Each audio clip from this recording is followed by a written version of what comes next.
درانو کتونکو السلام علیکم. زه محمد سلمان همدرد د حق غږ پښتو چینل خبري لنډیز کې ستاسو کوربه اوس تاسو پام را اړوم د مهمو خبرونو لنډیز. کابل کې د تېرې شپې اورلګېدنې میلیونه افغاني مالي زیان د اور له اړولو ترڅنګ ځاني تلفات هم اړولي. د رسنیو په خپلو راپورونو کې ویلي چې په دې پیښه کې 4 کسه وژل شوي دي او د تیلو د ټانکرونو او یو سټیشن ترڅنګ ګڼ بار وړونکي موټر هم په دې پیښه کې سوځېدلي دي. د کندهار پر هوایي ډګر تر برید وروسته په افغانستان کې د امریکایي ځواکونو ویان دلته د بهرنیو ځواکونو د عمومي قومندان ویډیو خپره کړې او هغه ویلي چې بهرنیو ځواکونو له افغانستان وتل پیل کړي دي او که طالبان بریدونو ته ادامه ورکړي نو دا به یوه ستره تېروتنه وي.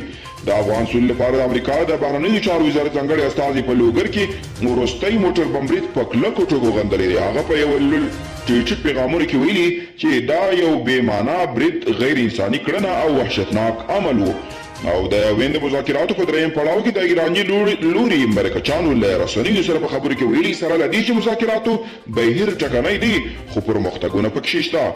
دغه مذاکرات په غیر مستقیمه توګه د ایران او امریکا ترمنځ اټومي هوکړې ته د ورګرځېدو پر سر پیل شوي دي.